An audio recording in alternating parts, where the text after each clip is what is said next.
Cha angibonge isihlalo ngivusele esihlalweni ngivusele indvuna nema officials libito lami ngilindiwe wakangwenya.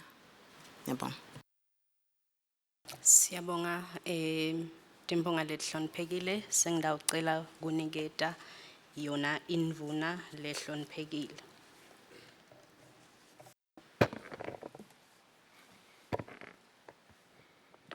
Ngiyabonga losesihlalweni cela kuphinza ngivusele kuwe Honorable Chairperson ngivusele etimbungeni tengwenyama letakha iportfolio committee elitiko letekulima ngiphinze ngivusele kuma officials naloku sisuka ndzawonye ngivusele ne parliamentary staff nabacuze cize kuthula evene nabo bonke labakhona endlini. Beqala nje losesihlalweni ngicela kubonga lelithuba ukuthi ngifike embi kwe portfolio committee lebuke litiko letekulima yasendlini yetimbungu ngitopota ngokusebenta kwelitiko eminyakeni wa 2025-2026. Losesihlalweni kuliciniso ukuthi lo mnyaka lo awukabi ngilolula kithi njengelitiko. Kube ngumnyaka cishe lolukhuni kakhulu. Kodwa ke siyabonga siyadumisa ukuthi nokuba kunjalo kukhona lokuthite lesiku achievile silitiko ngenxa yemsebenzi nekutimisela kwemadvodzana nemadvodzakati eMaswati. Siphinze sikhutelwandle sembe kwakho Chairperson ngekubeka kwengwenyama nayivula iParliament. Inkulumo yayo beyiniketa ligcozi kuwo onke eMaswati likakhulu thine lesisebenta lemisebenzi yokwenta ukuthi impilo yeMaswati ibe ngcono. Isinika ligcozi njalo nje iphinze isikhutsate ukuthi asibambe ukucine sicinise ngani ngoba vele kufanele ukuthi sifike lapho khona ingwenyama ibheke ukuthi sifike khona. Lokunye lesikutusako ngilokuthi kuleyo nkulumo kwavela kwacaca ukuthi kufanele sisimelele elithandweni lolungenamkhawulo. Luthando lolungabuki ibala lemuntu. Luthando la wonke umuntu futhi lelingathandzeli ukuthi mina ngidawutholana. Bese siphinza sisebenta ngokutinikela lokuthiwa selflessness. Siphinze sihole noma sisebente ngebucotho. Ingwenyama was unequivocal ekutheni sidinga ukuthi siphakamise indlela lesifuca ngayo kuze sifike lapho khona ibheke ukuthi sifike khona. Yakhuluma kwavakala ngendzaba ukuthi kulesikhathi lesesikuso kufanele singabe kade safika lapho sitondla khona njengelive. Yaphinze yakhuluma kwacina ngokuthi kufanele ukuthi silwe nendzaba yokuguquguquka kwesimo selitulu sakhe emadamu sikhona ukuvuna emanti. Yakhuluma ke nangemkhuhlane lophethe live we-FMD lapho khona yasho ukuthi asihambe sisinqobe lesifo masinyane sisebenzise lwati netindlela lesatfunza ngaphambili futhi ke singabuki indzawonye nasokufika etindzabeni toku-order imithi kodwa sifunele amanye ama-sources la singathola khona imithi. Losesihlalweni soshito ukuthi imali lesitoyicela lonyaka inganani. Bengicela kukusho kuloko ngilokuthi nawubuka le budget le total budget ya 2.242 billion kubonakala ungazuthi ilitiko letekulima ibudget yayo ikhulile vele kakhulu. Yebo kuliciniso lokho ikhulile cishe ngenombolo lesingathi it's about 35.82%. But ngicela ukuthi ngungede ngilokuthi ikhule ngala ku capital budget kakhulu and lokukhula kwakhona kukhula ngeline kukhula line linye liline lokwakha umnwapho kusho ukuthi le mali lekhulile ikhule ngala kumnwapho ngoba isuke kakhulu khona ngoba isuke ku 820 million last year yaya ku 1.6 billion cishe idablishile 95% increase. Okwenda ke ukuthi nawubuka lamanye emalayini so mase uhlukanisa le ukhiphe le line leli kukhomba ukuthi the other lines of budget ehlile nga from 800 million to 600 million, which is 33%, 33% drop. Lokho kusho ukuthi ama projects lamaningi lamanye have not been properly funded. Asisoli muntu ke asuthe futhi simblame ako siyaconza ukuthi tidzingo telive tingetulu kwe budget lekhona noma ke ma resources la khona. Lapha kwathi kukhuluma bathi sidinga about double le budget lesinayo even kuze senethise onke ematiko sinethise bonke bantfu noma ke ma line e budget which should be about 70 billion. Ngicela kusho njoba ngishito ukuthi umnyaka awukabi muhle ngiyathi lokuthi timbonga tengwenyama cishe tonke ti consent ngendzaba ye FMD noma ke foot and mouth disease. Siyathi ukuthi foot and mouth yafika ngaMay umnyakeni lophelile salwa ke nayo ngemandla safaka sendema restrictions ekuhambeni kwetilwane netinyama safaka nama checkpoints safaka ke saqala nekujova kuleso sikhathi. Liqiniso ke lithi lesifo asikakhona ukusinqoba up to that point ngetizathu letiningi. Sizamile ne sensitization kubantu siphinze lesikwendile sende nokuthi simanage lesifo ngetinhlangothi letimbili. Sibuke le disease control siphinze sibuke ama livelihoods. Kungako sivulile eminyakeni lophelile kuthi kusuke eminyaka lophelile kuze kube nginyalo kuthi emaswati angathengisa tinkomo to slaughter sendele ukuthi bakhona ukubhadala school fees bakhona nokuphila labo labaphila ngetinkomo.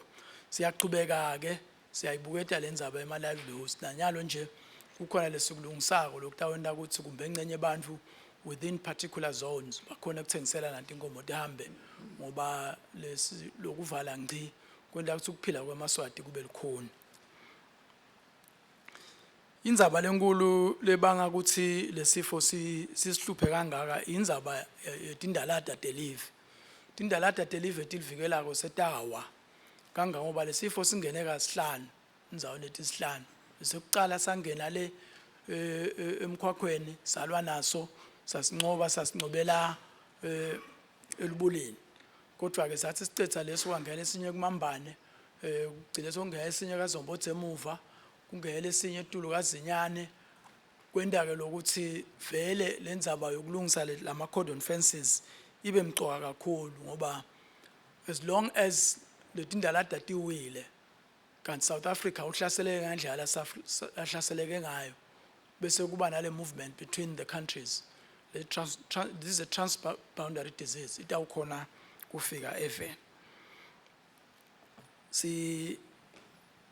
Siyacela ke lokusho ukuthi sigcine sesithatha sinqumo lesi sasijove lonke live sijove tonke tinkomo even sitovikela lesifo ngoba loku uzama ukucima umlilo nalapha akukasebenteli.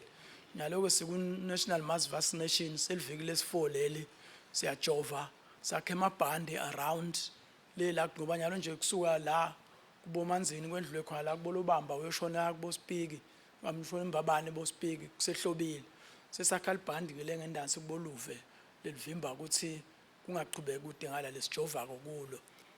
Sitaphinda sakhe lenye libhande ngale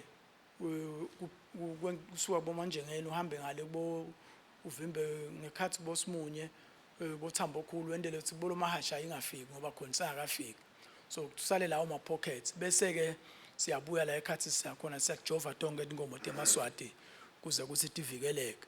Lokunye ke lesikwendako ngilokuthi siyazama ukuthinzana nebasesikhwahlande ngoba nangabe sisebenta sodwa ngala kanti vele inkomo tihamba tingena kulamave ungajova ngala khanje singala bakajova bese emva kwesikhashana iyabuya futhi so nyalo sizama ukuthi sijove kanye kanye la sihamba khona thina ngala nabo bahambe ngale siyethemba ukuthi asenda sincobe lo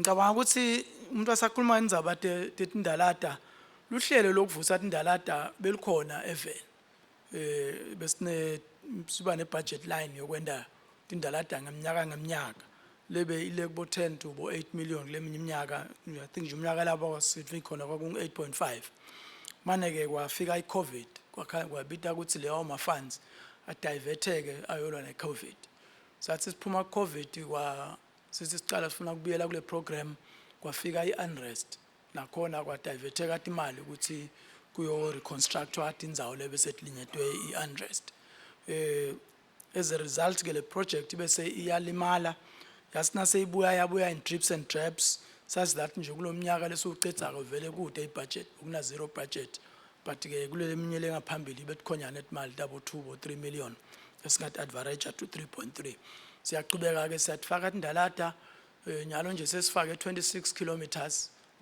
lesimvalile lesethemba ukuthi asisida sicelile ke kule budget lekhona imali enganga 15 million ukuthi sitophakamisa lehlelo lokuvala lokuvusa letindalata kanti tibalo tethu tithi sitawutsinga 92 sicela ke ukuthi eminyakeni ezileminyaka lemithathu noma ke 15 lomnyaka lo bese kuba 37 kulomnyaka lo landzelaka nayo landzelako kungenda ke usileli live lonke livikeleke livaleke manje ke lokubhlungu cela kusho lokuthi imbonga tengwenyama ukuthi likakhulu ngoba sive sengwenyama siyasiva ngilokuthi labanye bethu njengemaswati asibona ngabe uhulumende asiside kulohlelo lolu nje ngaphandle kwale ngihlala ngisho ukuthi abantu bafuna indlela yokubalekisa ngeke ngazama ngikhumana lomunye nyalo ngifuna ukuthenga ingomo kuye kodwa nje ngiclear lo sister ngiyayo yasula mzukwane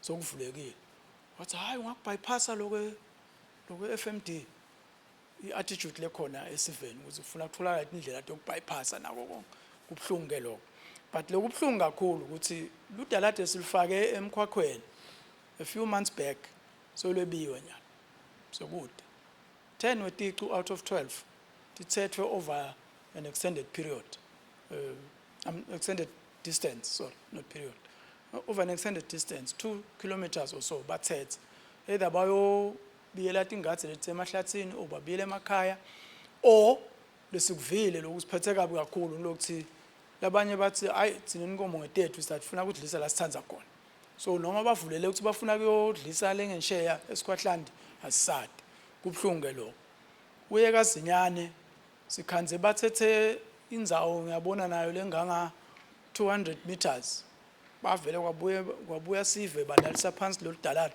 lolusha becisa tinkomo tayodle South Africa uphinde babuye bathi gase bahamba nje kuleyo ndzawo badlisa khona uyayibona ke lento ukuthi vele kubambiseka kwelitiko akukho kahle kulomnye umuti entonjeni balotshelelwe ngetinkomo lichamuke South Africa mhlawumbe wonke kwaba ngumcimbi nje walotsholo kwatiwa ukuthi kodwa inkomo tikafanele tingena tikangeni nangemthetho nangemapasi lafanele so sisho ukuthi asikusho lokuthi sikukhuthe esiveni ukuthi awu bekunene live leli asilinakekele ungacabangela wena cabangela onke lamaswati nalabo somabhizinisi nalamaswati laqashiwe kule industry lokhanza ukuthi incese yangendeka agcina afika lapho khona adendwa khona ngekuthi labanye bethu bendabudlapha even siyakukhutha ke lokho esiveni sonke sesisebenzisa lethuba nje siyahlonipha imbunga sisho ukuthi ngidi sisho lo labo labale ngaphandle lo sesihlalweni ngicela ukukhuluma ngenzaba yeclimate kushintsha kwesimo selitulu lengishido ukuthi ingwenyama ikhulumile ngako nayivula iParliament yathi asakhe emadam kuze ukuthi sikhone ku-fortify le agri-food system yethu lonyaka sibone isimo lesingakavami umbila bomuhle likhaba lihle lasinalishakade liye nje ukushakadeni or before lishakade kwachamuka litulu lelinganga 80% of litulu leminyaka wonke kodwa lana ngeliviki 1 week kwabuya almost full annual rainfall yelive kwadakwa kwaba namadami emasimini kwasuka uMatiyalu bomanyolo bakhukhuka sangakhoni nokuhlakula kwaba njalo nje sasina sithi phela siyaphuma kuloko kwachamuka sibabule 6 weeks libalele kangangoba la kuMiddelfeld ushonele libonjeni vele sekufiwe sekude lokukhona samangala ke ukuthi i-climate change kanti isendani siltiko ke sitawuthumela libandla sihambisana baka NDMA so assessa ukuthi sivuno lonyaka vele sithini indlala eveni itawuba nganani bese ke uhulumende uya reacta ngaleyo ndlela ukubambisana kwematiko kodwa umuntu la ngakusho lokunye sesikwendile ngilokuthi sibukile lokuthi sive vele sesithenga kakhulu impuphu lengaphandle besolo silimite ukuthi umuntu othenga impuphu ufuna athenge 20 kilograms sesiphakamisile nyalo siye 25 kilograms sendele likakhulu ngoba kude vele le 20 kg le yakhiwa kweSouth Africa bakhabo 10 na 25 so now uthi 20 shothi lo muntu akaphathe 2 wetikhwama kanzi kuba sokuyadura kanzi lesimo even sikhomba ukuthi vele sitayithenga lempuphu ngaphandle ilikakhulu labo labaseminyeleni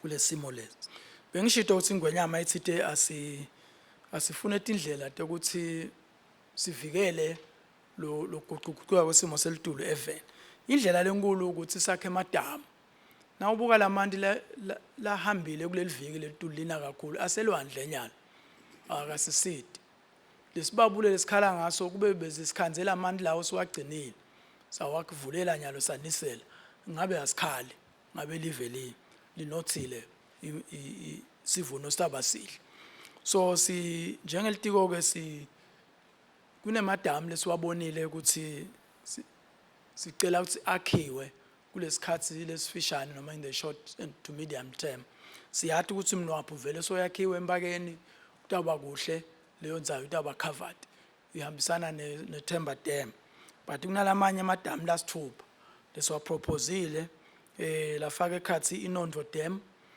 Silingane Dam Silele Dam Ngwembisi Dam Songweni Dam namaphalalele lamadamu lawo nasingawakha live lingaphila saka ngaphinzi ihlupheke ngemanti likakhulu ekuniseleni siyathi ke ukuthi kude imali kuhulumende yokwakha lamadamu lawo kungako sifake ku program of action yelive le hambisana netindlela nemabandla labuka ukuthi imali ingatholakala njani outside the fiscus to start these big projects latawonta ukuthi libe ngcono going forward siyathi ke ukuthi emaparliament la ngaphambili abeshito vele ukuthi ufuna sakhe 5 wemadamu lamancane the small and medium sized dams ngeminyaka again lolo hlelo lolo ngenhlanhla lethide lwahamba lwalimala asoku ngenxa yokuthi imali tincane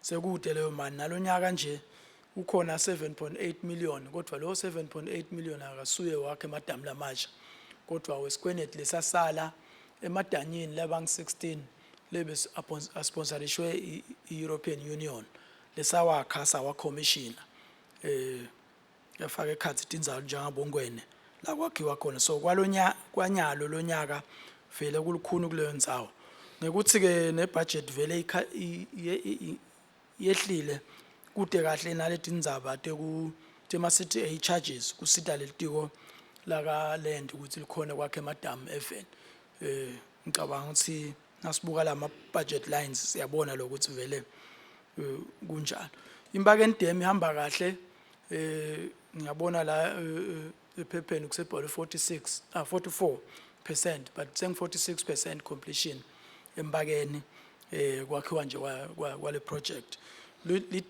lolubonza lolwakhiwako I think is about 67% complete lo shows le dam wall siyathemba lokuthi sitaphiza sithole ithuba ncane lonyaka hayi uthi ncane sithathola ithuba lonyaka sesithatha iportfolio yobona iprogress kuze kuhamba njani ngoba cha kuhle kakhulu lapho kukhona ke nalama scoop dams ukuthi inkomo tinathe lesiwakhile even ang 8 kodwa ke vele ngema budget constraints awafike kule nombolo lefanele likakhulu ngoba letiko la Land selinemishini lemitsala kakhulu leminingi yayo ifile ayisakhona ukukhenikeka nalokuthi ke indzaba lesisikhulume kaningi nala eParliament ukuthi lidinga kulunyulwa kumbe ematikweni lamanye in terms of ukukhenika emission bakhona ukukhenikela but order ama parts it's a process lesisetikwayo sifuna ukuthi siyinjinje kuze kusilelitiko litokhona kusimama likhona kukhenika ngoba kwanyalo kuyendeka umshini umele into lencane kube nale issue yokuthi order bani kanjani order nini. Ngicela Timbonga lihloniphekile ngemvumo yakho chairperson ngingena endzabeni ye-Agricultural Development Fund. Eminyakeni lofile lo ya 2024 mhla ka-28 November saphakamisa le fund le as Agricultural Development Fund. As a fund le finance ebalimi la ukuthi bakhona ukuthola imali ngani ngoba nabaye emabhange abavamisa ukuphuma nayo imali. Hlala ngibekisa ukuthi kungaya umlimi athi uyofuna imali ebhange qhamuke nalo khema flats umlo phuma nemali lo wakhe ema flats lo yolima kukhulunywa indzaba te risk njengoba sibona nje vele risk ikhona ka agriculture nete sakubalekela lo but ikhona nendlela yokuyimanage what is called risk management or risk mitigation. Saphakamisa ke lo hlelo lusebente kahle kakhulu kangoba in 1 year sikhonile ukudispersa 42 million waba setandleni temaswati abanye sabakhela ema poultry houses akanokusho la automatic fika nje i-truck ithela lapha ethangeni kudla ukuthi hambele control ngama switch nemanti kanjalo state of the art which is what we are looking for. Labanye banema feedlots labanye balima amabhontshisi balima imbila balima ama vegetables ngalo 42 million, so it has made a big difference in the lives of emaswati. Indzaba lenkulu lendekile futhi lokuthi through the EADF si solve inkinga yeTgulumba eveni ngoba kunekukhala ukuthi iTgulumba tincane bana abawulima ba ukhanza ukuthi iTgulumba abatitholi ngesikhathi baphuteke kulima bese abasasithola isivuno, so salungisa nema America na John Deere ne Standard Bank sakhahlelo lapho khona kutawungena iTgulumba leting50 ngeminyaka kweminyaka lesihlanu lokwenda ke 250 weTgulumba kusithi weTgulumba kuphela thamba nemakhuba nemadesi nemaplantela nako konke lokufunaka netikoshikani yonke longakudzinga njengemlimi ukhetha wena ukuthi ufunani bese uyafandeka. I-interest rate yakhona incane kakhulu less than 9 or about 9%, so luhlelo lolu lutasisita mane ke indzaba lesayisebenta nyalo ukuthi lonyaka i-budget yakhona yokuqala nje le loans ehlile in 10 million instead of kakhona ukubuyela kulo 42 or more ngenxa again ye challenge ye fiscals, and then ke besidinga 5 million wokuchuba lohlelo lokuthenga iTgulumba. Unfortunately naye kwanyalo sisede kodwa ke sisakhulumisana neministry ya finance ukuthi kumbe bangasibukela kanjani maybe supplement or something ngoba kungete kwalunga silohlelo lolufe saphinda sibuyele back to square one weside iTgulumba letanele eveni. Kulaba ke kulama loans vele it's a problem because labalimi nyalo ba activated and ba excited ukuthi liyabasita lohlelo batawubuya ngetinombolo lonyaka nangabe le mali kude noma incane it's a problem likakhulu ngoba we know it's a revolving fund but isangaqali kubuya ngoba phela iqale last year labaningi basa establish itawuthatha liqi ukuthi iqale ku-rotate kahle. Already we've got 17 applicants la mele kusinyala athole leTgulumba lesingathi usesta wasita ngani ngoba ama resources kude. Lokunye lesikufuqile cishe noma ke lesikufuqa indzaba yekulima umbila namabhontshisi sikukhulumiseka ningaphambili ukuthi sifuna i-food sovereignty kuleyo basket yekudla umbila namabhontshisi nelubisi. Yakhanza ke ukuthi i-maize subsidy cishe isebentela kahle futhi ke sesayilungisa lokuthi iye kulabo labafanele isebente kahle cishe lonyaka manje ke ngilesimo lesesikuso sekuthi kuguquka kwelitulo kusilimete kulukhuni sitawubuya nane emasimini nalonyaka ke siyabonga kuhulumende ne-Ministry of Finance kuthi sinaye 65 million ukuchubeka nalohlelo lolu. Indzaba lenkulu indzaba ya hamba ubuye luhlelo lolusebenta kahle lesolusebente lonto umehluko even lesithemba ukuthi ngalo sitaw commercialize kulima sikhone kufika ku food sovereignty. Ku budget speech indvuna yetekulima yakhuluma kamnanzi ngayo lolu hlelo ku paragraph 87 na 88 siyethemba ke ukuthi nakhona ngoba nako imali engabonakali ku book of estimates sisetaw thola indlela ukuthi ngcenye igcine ibe khona kodwa kungaba buhlungu even nangabe lo hlelo lungafa ngokuthi lonyaka alisifunded. Ukunye lesikwendile sithume lama parastatals iWeight na NMC kuthi bende i-commercial farming sathatha noma ke sacela imali lebe allocate kumnwabo kuthi iyothenga amaplazi as part of lo mnwabo sa renegotiate lama prices alama plazi sa rationalize nalama plazi usithenga maphi sishiya maphi by so doing kwaba nemali le releasekako sayicela ukuthi ayiye ngala ku commercial farming saniketa lama parastatals emaplazi bo manza mnyama bo ngalashane bo paradise nabani I think ang4 ukuthi bahambe bolima khona. Siyajabula ke ukuthi ulinyiwe kuleto tindzawo kuletinye takhona tisinzile kulesimo lesi ngoba ngethu ukhanze lombili semncane nyonyane nje umbila wakhona ngibona sisaya khona evikini lelitako kodwa tithombe ngitibonile muhle kakhulu 72 hectares which is sizable hectarage ukuthi senda commercial khona kulime khona NMC bohamba bomanza mnyama ulimile iWeight nakhona siyethemba ukuthi kutawuba ngcono. Again sinaso lesifiso ukuthi lehlelo lolusekeleke going forward but ngenhlanhla lembana kwalonyaka vele ungazuthi angeke luthole kusekeleka ngoba kude allocation for it.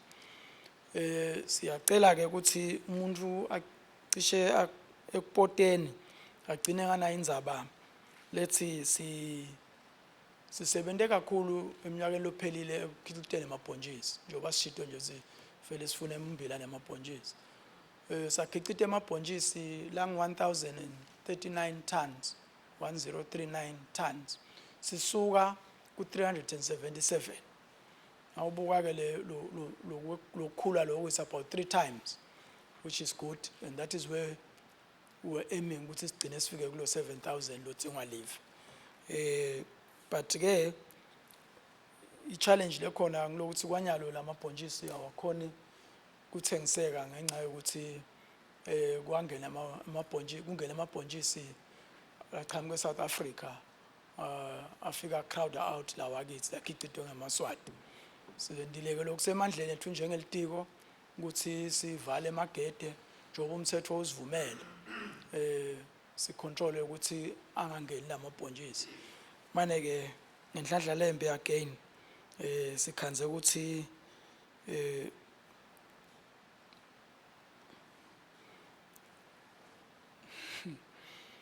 kufika lapho khona kumbe encenye iParliamente isidiri sinesalusa besidiriza ingoma usidiri ukuthi cha aseyime ingabe ingayiphambili kanithi yadonsa ngithi izathu kumbe letitsiteni siyethemba kodwa ke nayo leyo nkinga sithi ayilungisa masinyane ngoba ukhuluma ulimi lesingaluva induna sicela ichaza ngikwadi ukuthi kusho ukuthini lele kusho. Ngixolisa chairperson cha ukuthi ubengibekisa na ubophele inkabi senator nangabe inkabi idonse embili asofuna yemuva ushaya ngescale isimongo nitsidiri sayikhweshela emuva lo dirisi angikwadi uma kusiswati noma kuyilo diri cabanga ukuthi uqhamuke emabhonweni akusiso vele Swati asithi ke ya kafishane ngithi le process yokuthi si control lamagede yemiswa ayisakhona ukuchubeka kwanyalo as a result lamabhontshisi asikhona ukwathengisa and therefore labalimi nasiba encourage lo nyaka ukuthi abahambe bolima banaleyo challenge ukuthi sitawathengisa lapha lamabhontshisi but ke ngicabanga ukuthi akusiyo sesiyayiteka nje ngoba silanga ngoba kodwa isiyo ya kulendlu le noma akayichamuka ngakhona ichamuka kulenye indlu kodwa nje sine njengelitiko kufanele sikusho lesikusebentako lokusilungelako kumbe encena lokusi kusi tselemande emadolweni ngicela kwendlula chairperson ngikhulume ukuthi nasibuka phambili nyalo ngikuphi lesicabanga ukuthi sitakwenda kakhulu ngicela ukuphinza ngibuyele endzabeni ye-FMD i-cabinet yasicharge ukuthi asesihambe siyowakha plan lokuthiwa li-integrated lokubuka ukuthi le-FMD mbamba nyalo going forward sitawulwa nayo kanjani sigcine siyincobe njani ngishido ke ngathi central to that plan ngile mass vaccination iyachubeka siyajova siyethemba ukuthi in 4 or 5 months sabe sicethile ukujova tonke ingoma efeni sitawukhumbula ukuthi lo muthe welive wathi asibuke engcenye nakufika lapha endzabeni tale mithi singabuke ebutswana kuphela sigijimile ke ngoba sokushido longangelive vele sabuka tindzawo letinye singathola khona imithi sesicishe sesibhobozile indlela yemuso tawuchamuke eArgentina via South Africa uselekelele ngoba sidinga minimum of 60,000 doses per week nasikhulumisana ke nasebutswana ikhona le challenge kumitha leyo demand so sesitayisupplementa ngemusi lotawuchamuka eArgentina kuze ukuthi kungabi nesikhathi lapho khona sekumile ukujova ngokuthi kude imithi sitawuqhubeka sendele but leli plan lesesilakhile sital fancy mix cabinet kufanele silifake nje namhlamana sesila sathi noma sitawukhanza lithuba lisekhona yini lifake ekhathi lokuningi lokufaka ekhathi ukuthi start restock kanjani inkomo event tawubuya njani uzothi inombolo liphakame tubuyele endzaweni lefanele nokuthi ke lesifo thina silwa naso ngendlela kube encenye lebe ingekho idolo lesithi sibuka i-disease control ngala nganhlanye bese siphinde sibuka ema-livelihoods on the other side sibuke ukuthi lamaswati atawuqhubeka aphile njani kulesimo kuze kungako nje savula ukuthi nayohlatshwa inkomo ayihambe emadzeleni ama-abattoirs yohlatshwa kuyasebenza lokho kukhona kodwa ke kwanyalo sabuka letinye tindlela lesingadenda ukuthi lempilo emakhaya ingabe affected kakhulu kune SOP lesidevelopa standard operating procedure letawubuka lokuthi within from one zone sicategorize indzawo njengema zones as opposed to ema-deep so singavali izone for instance asingavali i-deep sivale izone kusho ukuthi within a zone izone inkulu kuneli-deep kunema-deep la ngakhona maybe tihambe tithengiselane within ngoba vele nangabe ku-red noma-ke sinatijovile tijovile sitawudicide ngokuthi sithini lesimo naku-red incenye bakhona ukuthengiselana within the red zone bese nangabe incenye tijovile nakhona bathengiselana within that zone so kuningi kodwa esikubukako lokutawenta ukuthi libe ngcono going forward bese ngikhuluma ngendzaba luhlelo sithi SAPEMP i-SAPEMP luhlelo silikhulume kaningi lesabanjiswa ngiyona lendlu ukuthi sithole i-loan sothola ke nemali i-grant letawuchamuka ka Global Environmental Fund sekufika isikhathi lapho khona ke lo SAPEMP seyicala kusebenta sesihambile nje tinkundla leting-30 lesi-identifyile ukuthi lo nyaka sitawuqala ngato sesicala ukudispersa sisite emaswati ukuthi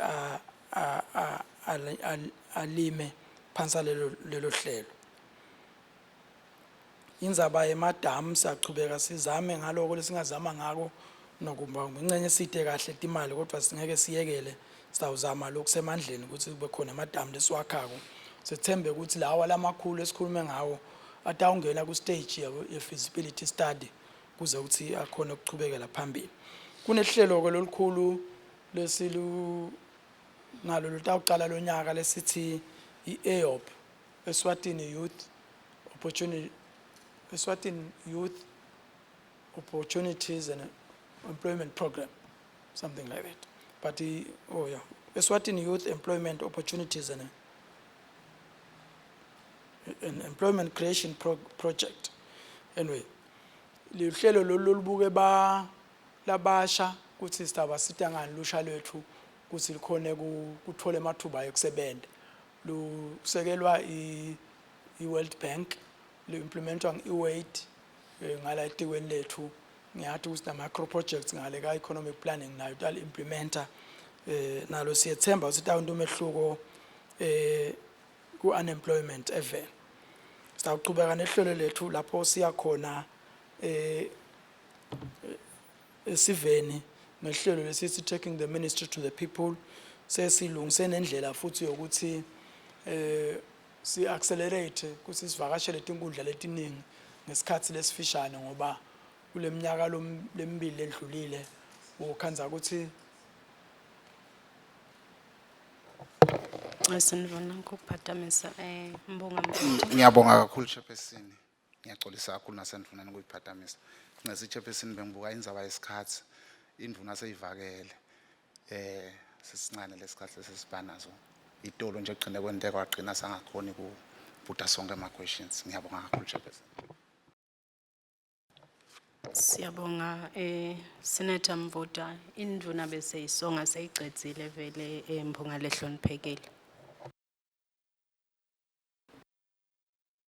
ngiyabona sesihlalweni sengiyacetha ngicela ukucetha ngendzaba yokuthi evikile liphele besiphakamisa iGF8 project lesisekelwe FAO nakhona sisitabe sibuketa ema-landscapes kubomalolotsha elibonjeni netindzawo letitsite again solo sizaba ngona kusita sive sengwenyama ukuthi sithole emathuba emsebenzi futhi sithole nokukhicita ngendlela lekhonsako. Ngiyabonga lesihlalweni. Sibonge kakhulu ndvuna lehloniphekile preamble yakho sengidawu niketa timphunga ngidawucela ke timphunga ungena ngqo embutweni awuyile nale ngqo embutweni. Ngiyabonga.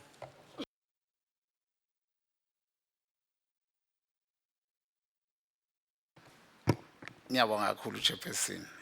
Ligama langco. Ngesi Chairperson kuncane nje tabancane vele kakhulu. Bengicela kuva bese sijwayele ukuthi indvuna ihamba nebaka iWAIT. Mana ngathi kumbe kungishiyile kuma introductions angeva sibakhona yini. Hence kunema questions lamanye lothola sister waqondisa ka iWAIT. Angathi uthi ngasicacisela yini indvuna lapho sitawenda kanjani lawo ma questions lawo.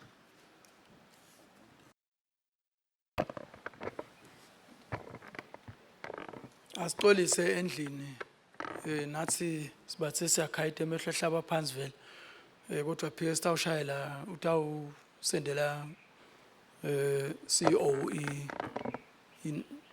i WhatsApp a check ukuthi kwendekeni ngoba kude lo watiko ukuthi kwendekeni ka iWAIT ukuthi banga kubebete lo velako.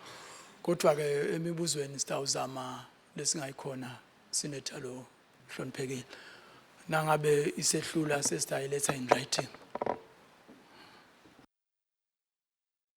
Kuyevakala ndvuna lehloniphekile siyabonga. Ngidawuqala nje ngokulilela ndvuna kosamfuna ingwenyama ukuthi le FMD iyehlele ngesikhathi sakho. Ngiyakulilela kakhulu ndvuna kunenge vele usatawubhekana nako satawubhekana nesomiso lokho ngeke sikubalekele. Siyaxolisela kakhulu ndvuna kuloko. Ataba mancane nje ama questions wami ngoba vele indzaba yesikhathi Chairperson. Ngidawuqala ngidawungena ka beef production kulwe report Chairperson uthi we 212 operational feedlots in the country. Ngicela kubuta ukuthi operational in the country. Ngicela kubuta ukuthi ngabe mangaphi nyalo la lasa operator after le emergency of FMD ngibangapla affectekile lagcina avala. Ngicela kubuta ukuthi ithi i-report 434 farmers were trained on supplementary feeding, feed processing using available feed production, feed materials. Ngicela kubuta ukuthi sekakhona invele lama farmers la sayiproduceako le feed letfolakala ukuthi basebenzisa tintfo labatisosa local.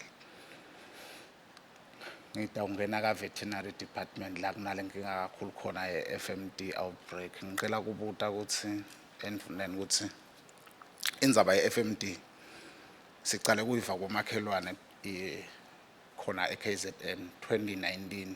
Ngicela kuva ukuthi ngabe litiko yini taba belidenda ukuthi igcine ingakangena Swatini ngaphandle kokuvala i-beef nalamanye ama-products lahambisana nabo beef. Yini litiko labe likwenta ukuthi igcine ingakaweleli langakithi eSwatini. Ngicela kuvana ukuthi the strategy labasebenzisile after the outbreak sibe ngiso yini sibe ngcono ngani kunale lamanye ama strategies lake abawasebenzisa before ngoba ake abakhona ama outbreak before. So lesi labasebenzisile manje lesikhombisa ukuthi siyafeyila sibe ngcono ngani. Ngifuna nekuva ukuthi kune ngasi-chairperson sekuyangibalekela lokunye lapha nje ngidawusheshisa. Ngifuna kuva ukuthi bathi kunalamanye ama-feed la akavumeleki ukuthi endlule kulama checkpoints. Ngifuna kuva ukuthi ngabe ngimaphi lawo ma-feed. Chairperson ngeke ngaba nebhadi athenga igrocery la athenga umabisi bopholoni nani konke kwafike wasala ku roadblock ku checkpoint kwathiwa lokho akavumeleki sikwenze lokho kwavele kwaqithwa phambi kwami. Ngifuna nje ukuqaqiseleka lapho Chairperson. Ngicela nekuva ukuthi ngabe i-dairy production affecteke kangakanani yona ngale la Swatini ngalokuvela kwale FMD kweqina. Chairperson singabonga ithole sayiniketwa ngibobaka iweight kuyobuka lidamu laseMbakeni safike sajabula kakhulu ngokubona iprogress lentekalako lapha. Muhle kakhulu Chairperson umsebenzi lo wentwa ngiweight. Bese kungaba ngumbono wami nje Chairperson ukuthi ngabe litiko ngeke nilihlangane nelitiko laka education aqhine siyayati yona i-mandate ya iweight ukuthi ithini. Igcine sekumbe sebangaba nelikolishi lokuthi bafundise ngetekulima ngikubuka lo msebenzi wabo lomhle longakala bawenda ke vena. Ngitaqina ngakotini. Bakotini bayasho ukuthi bane ambition yoku increase i-numbers tinombolo tebalimi bakotini la Swatini badisho ke badibeka.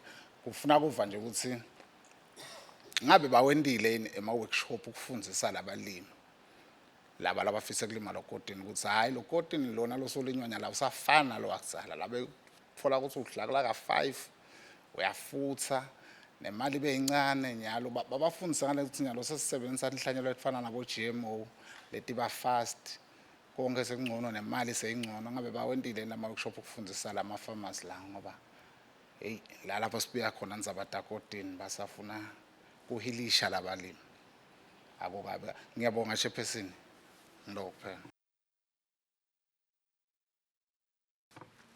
Angibonge lo sesihlalweni. Mina nawucala ngekubonga nje enduneni lo mbiko lofinyetiwe cha muhle kahle impela uyevakala. Liciniso ke lisisonke vele sikhala ngalesifo lesi. Mane kumbuto wami anginawo wenda lonco chairman wami. Ngidawuthi ukuthandalada. Ngifuna kubuta lapha enduneni ukuthi umthetho walelive uthi tinkomo nathi noma ngithi kumbe nathi ngakadibhiti inkomo akusilo licala yini. Ngibudiswa lokhu ngiyeva nje ukuthi tiyajova tinkomo ngithatha ukuthi kufanele sithi edibhini nathi ojova ngoba ngeke tijovele esibayini semuntu. Lengakithi chairman wami lokubhlungu ngiyabona sekuphela iminyaka lemithathu tinkomo tingadibhi. Ngiyadibuta ke lokuthi minister sitekile nakulomnyaka lophelile wanginika amini PS wethu wathatha inombolo yami ngagatsa sibatangishaya nalamhla lo so lothi ngoma deep ngiyadibuta ke lothi singabe mbambamba kwendekani kulesa sive salenda singakithi ngiko nje lebengithi ngidawukhala ngako manje sekuhlupho bese ngathi icunze nangibani bengifuna lokuthola lokuthi nabe tijova lethi ngoba lekithi bengivile abathe bafikile tikhona ke la dijwa khona bengithi kumbe batawuthatha naleti bathi dipe khona bese ke tiyajova but ngiyabona ukuthi kwendeka kube khona umkhuhlane utawugcina wendekile tigcina tingakasitaka lethi ngomotala abantu ngiyabonga sheba.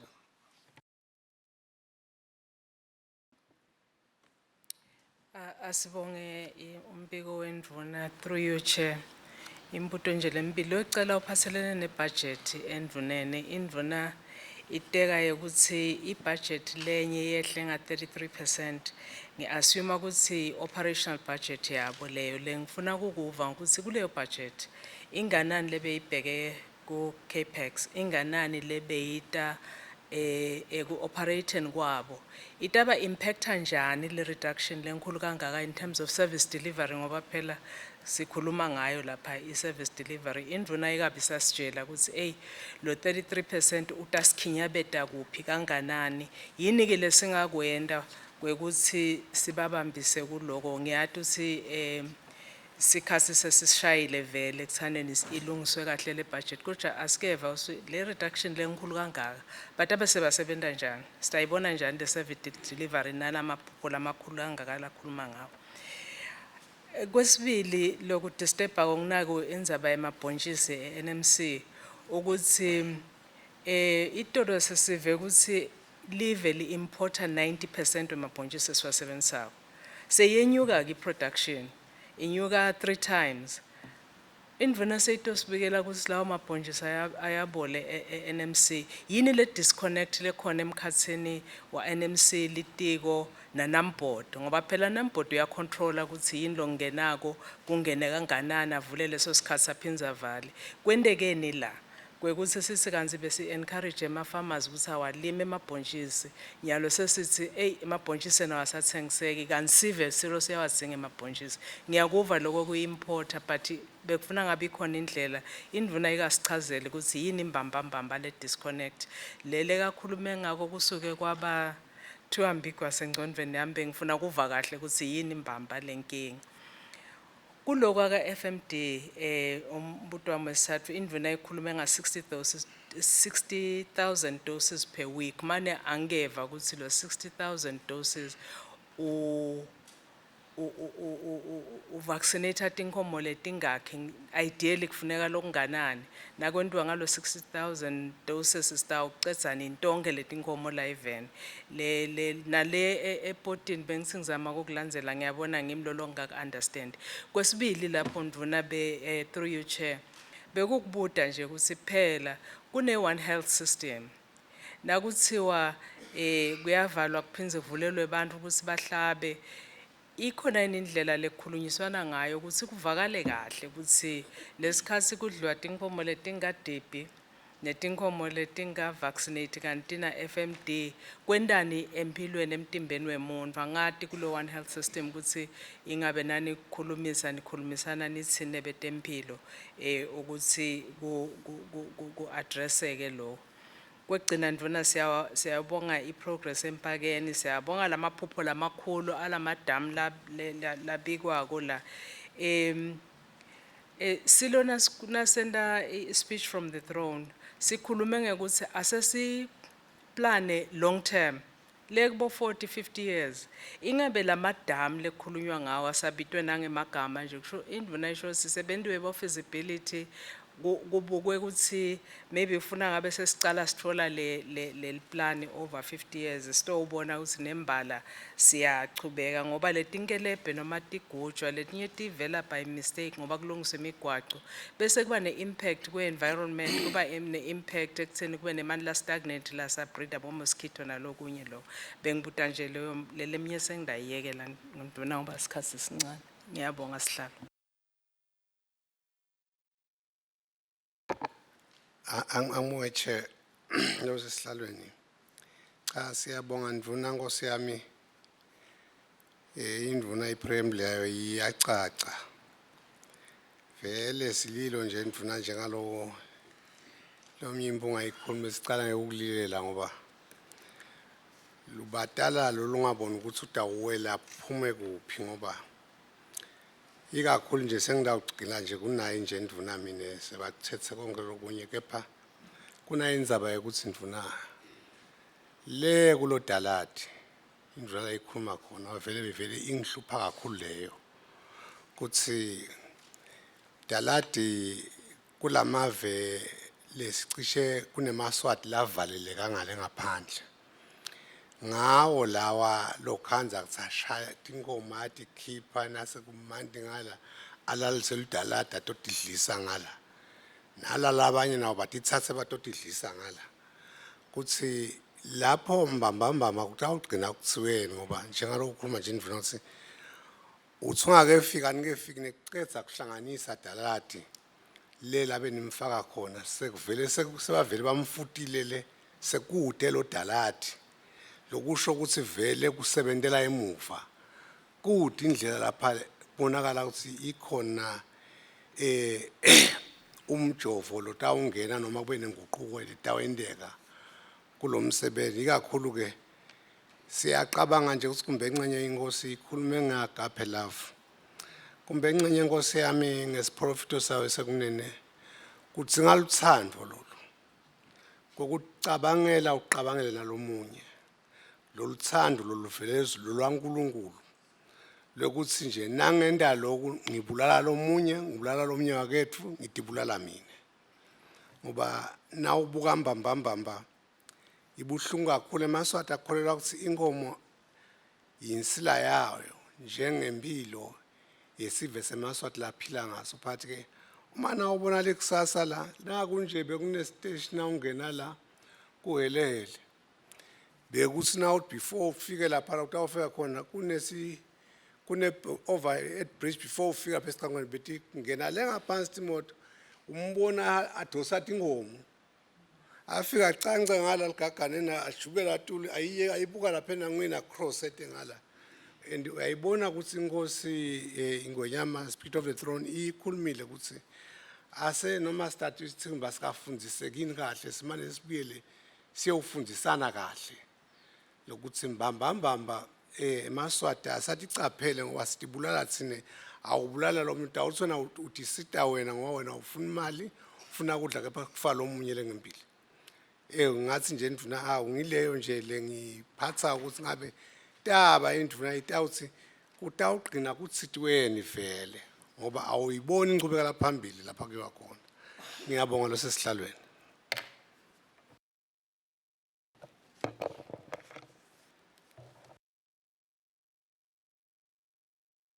Angibonga chairperson ngibonge umbiko wendvuna uyathokodisa kwami nje nekumlilela ke kule FMD ukuthi itolo beyikhona phambilini but bakhona ukuthi bayincobe bona baka agriculture nekufundzisa sive esihlalo ngindawucela kubutabuta nje imbuto lembadlwana ngindawucela research ukuthi ngabe sihambe kanganani research yethu sesifikile yini esigabeni lapho singadakhela khona tinhlanyelo nalokunye ngikubutiswa yini lokho sihlalo ngiloko ukuthi indvuna yasithulela ukuthi kufuneka ukuthi kube ne food sovereignty in the country so without research being fully fledged yente lethunywe kona angeke sikhone kufika lapho sihlalo sisakhuluma naphambilini ukuthi kunetinhlanyelo lothole ukuthi betisita phambili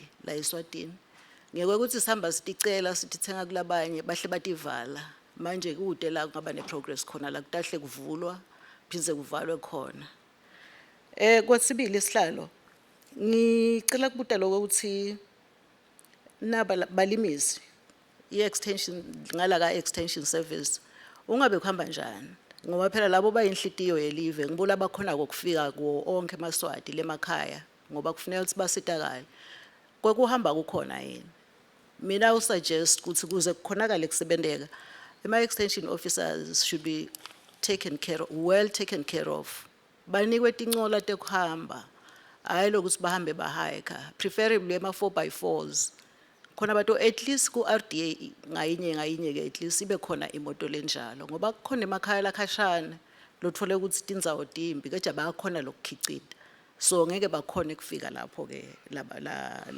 labalimisi. Lokunye sihlalo ngicela kubuta ngetinyosi ukuthi do we have a policy in the country regarding tinyosi? Because sengibonile khona ama beekeepers in the country nabatifuya tiyathengiswa bayathengisela emgwaqeni labanye ke seba more advanced bayabhoklisha baphindze bafake ne titika lamabhodleleni abo ukuthi njengoba kuyakhombisa ukuthi ikhona impilo la elujwini ikhona yini policy yakhona ukuthi tinyosi matipasotshwe kanje. Nekwekuthi ke sihlalo excuse me lokunye sihlalo loku concerning la etitolo kukhona loluju lolungeniswako kuthiwa i-pure kuthiwa i-organic honey and yet akusiyo it's blended kufakwe i-syrup nencenye ye-honey I don't know what else kuthi nalungena la Swatini lungena kanjani ikhona yini indlela yokuthi kuhlolwe letinto because sine iswasa lapha lefanele ukuthi isihlolele izinto letingenako lapha lesitadidla naletinye lesingete sadidla ukuthi kulungele yini ukuthi kungene. Sihlalo ngithanda ukudumisa iWade indlela labagijima ngayo lokho ngiyakubonga nje kakhulu. Inampoti nayo angayiboni la kuma parastatals angathi ukuthi iseda yini ngoba khona lebe ngifuna ukubuta kubo.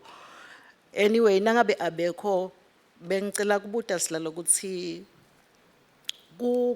kulama vegetables noma lele sikufalako sikulethe la eveni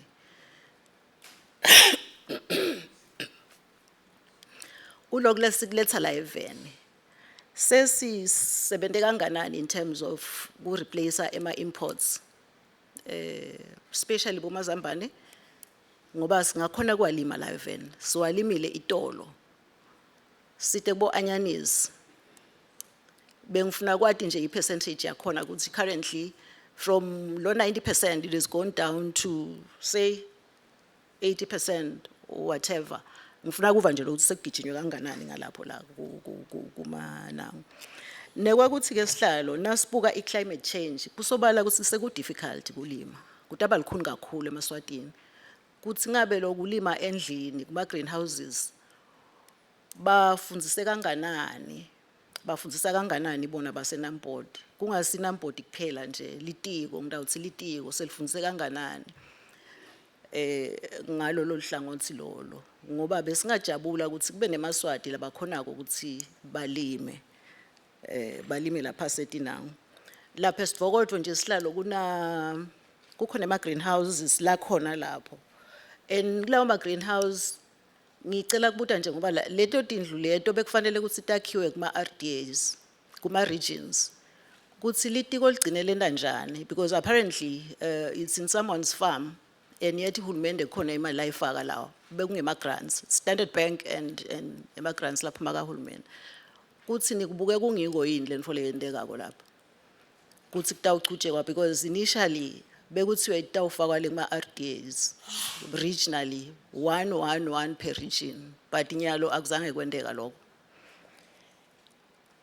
Sihlalo ngicela kubuta ke ngibonge i-dairy board ngibonile lapha kuna Person Heifer program siyakufokotela lokho kuthi eMaswati asitakale ngalolu hlobo lolo kuthiwe kuna 8 tinkhomati tinikwe tinhlangano letintsatfu siyakubonga lokho kakhulu kodwa bengingacela sihlalo ukuthi asebafake amandla because they are collecting levies lama levy akahamba sebenze eMaswatini.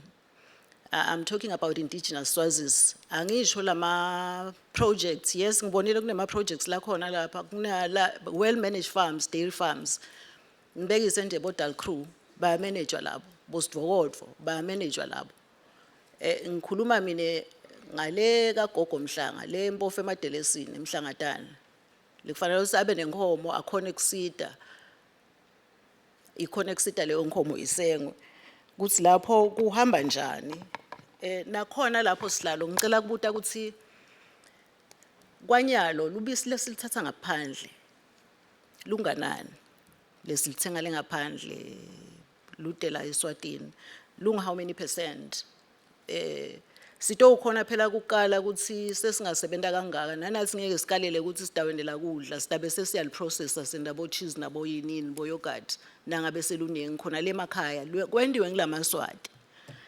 So ngidawucela kuwadi nje lapho ukuthi currently bangakhi labenta njana.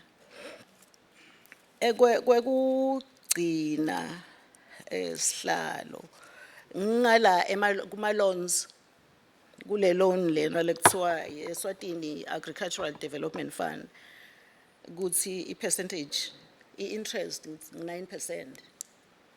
Ngicela kubuta lokho ukuthi nababanika le nangu le bababoleka le mali akutube sisekulingiswa eSwatini Bank etikhathi tabo maswazi nangabe bayehluleka lokubhadala balungise siphi uyehluleka lo muntu ukubhadala sekubude nale mpahla because in most cases if it's insured leyo mpahla leyo baya insurisha kulawo malanga lawo abantu bese bayekela uthole ukuthi iyalimala ngabe sikhuluma. Nangabe kuyendeka uyahamba emhlabeni utawuthola ukuthi kude ngisho credit life kuthi phela ngabe sekuyongenwe esibayeni saloyo lobolekile. So ngiloko lo ngicela ukukuva sihlalo ngiyabonga.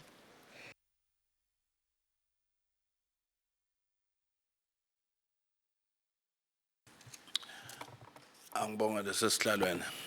Ngicela ngixolisa nje kufika late. Ngicela ngalahleka ngathi ngenela ngale ngahlalela khona vele ngakhibika. Cha ngiyabonga Chair. Ngidawuconza kuloko lothi Tewu asithi ngcokuko. Angicela ngibonge enduneni yenkosi ukuthi isibekele ngalesi Swati sikuve sonke.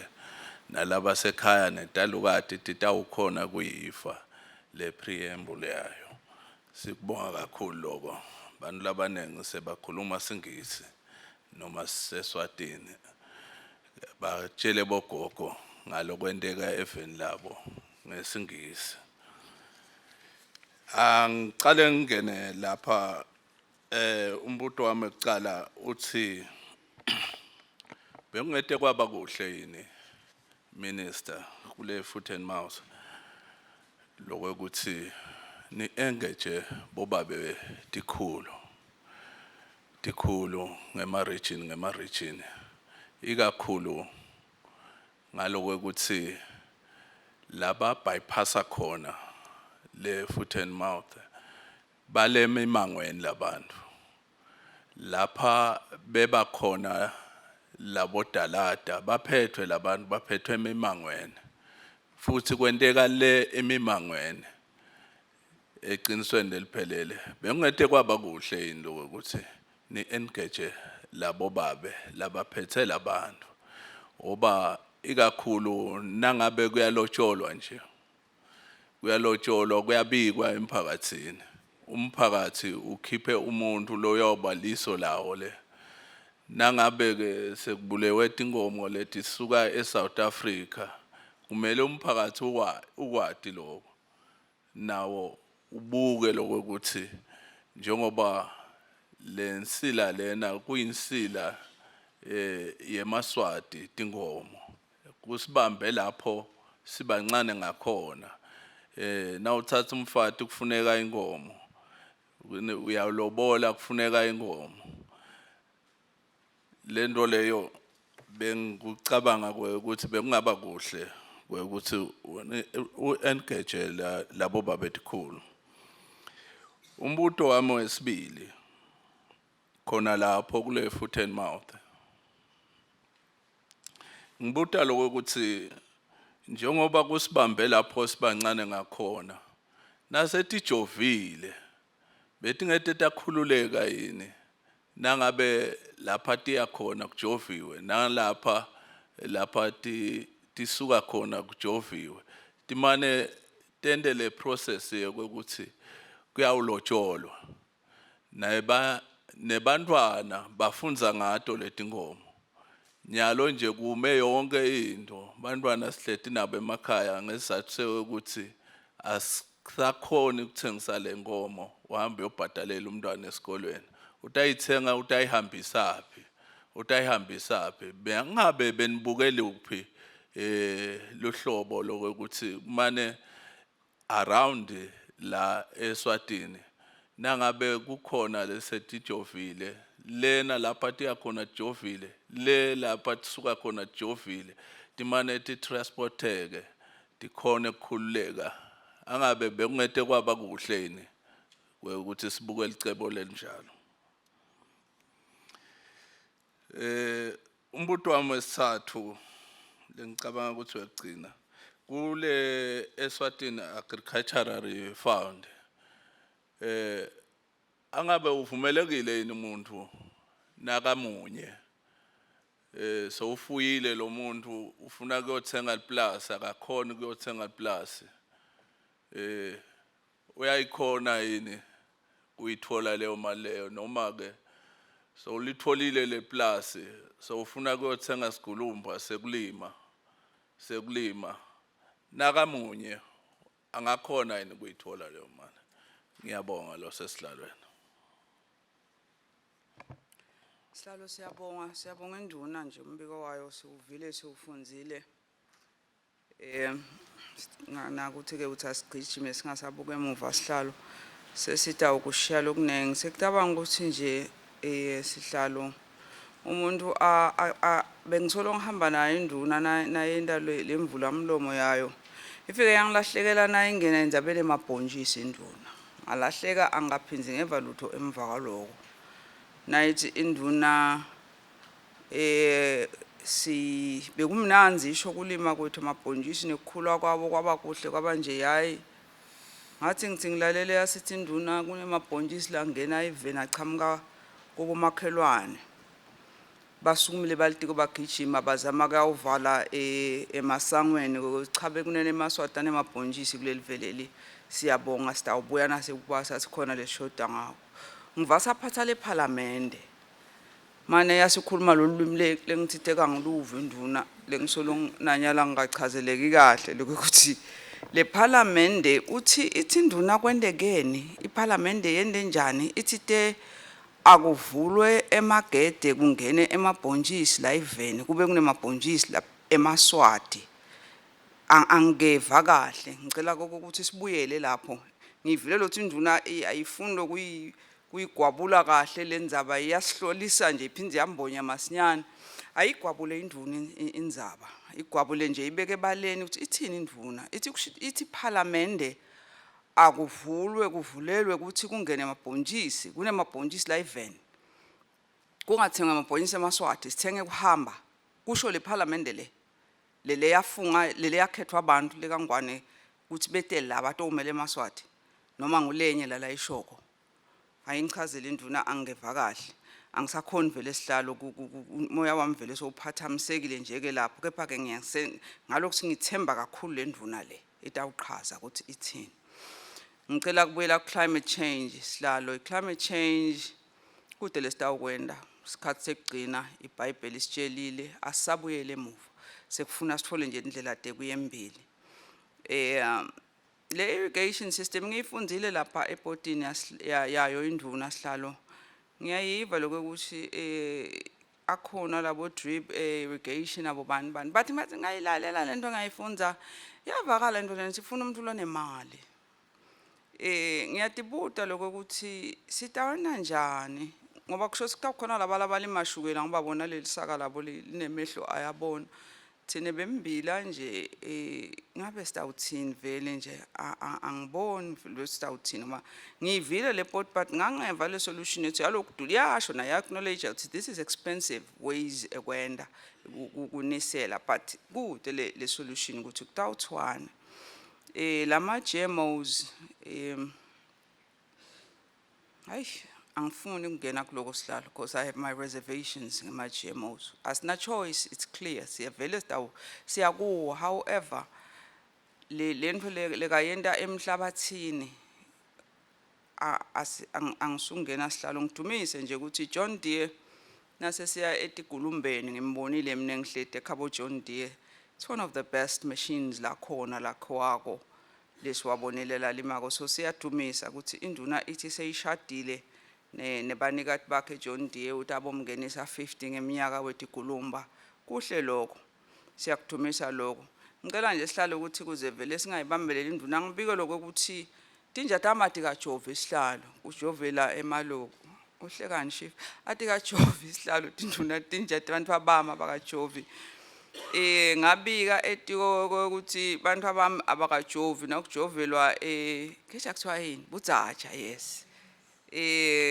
Butsatsha abantu abami abaka Jove sebakhulu kakhulu abantwana basangena emotweni kwazi nakumenyetelo lo thatha hambe sebajovise enkundleni khanje sekude nginabathwala ngani bantu abami ngacela ukuthi ngicela ukuthi bantu abamete batojovwa uzola kukafikwa bathatha lo mjovo bathi bawumikisa ngathi kuphi ka animal welfare kaManzini angimikise khona lo mlungu wakhona so yangifuna ngibhadale njalo kanti phela uphethe umjovo uhulumende wamahala ngicela kuthola liso ukuthi bantu abameta ujova bathi isihlalo sengimathi bafasi bajove ngaDisemba ngicela kuva nje lokho enduneni ngiyabonga sihlalo wami lohloniphekile.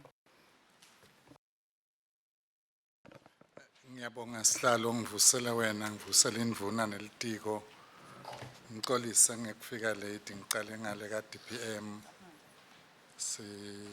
sibonga kakhulu umsebenzi lomuhle lowenziwa litiko sihlalo lesihloniphekile benginembuto lokhuluma ngale FMD kodwa ngicela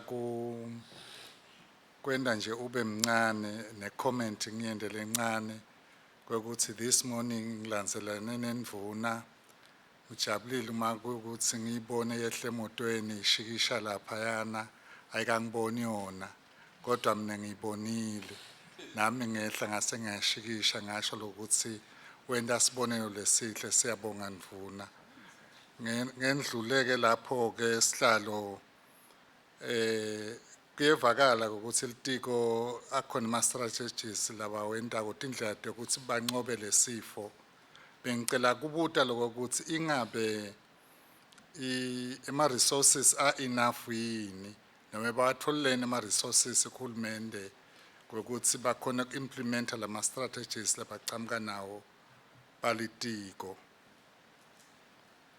indzaba yeTigulumba umntwana enkosi soyitsinzile sengete ngayibuta sengamane ngibute nayi yahamba ubuye leqhutshwa baka iwed ukuthi emaplans kuyichubekisa ukuthi yanze ngoma kuyabonakala ukuthi yenda kahle akhona yini kodwa itolo ngibutile budget ukuthi iallocation angiyiboni sengafisa kuve etikweni lokuthi itawuchubeka yini le program nobe lo hlelo loluhle lolibonakala ukuthi emaswati alijabulela nembalimi balijabulela ngaloko ukuthi sivuno sabo siyabuya bakhona kuyibuyisela emuva imali lababolekwe yona kwekugcina sihlalo lengakucela kukuva ngiloko ukuthi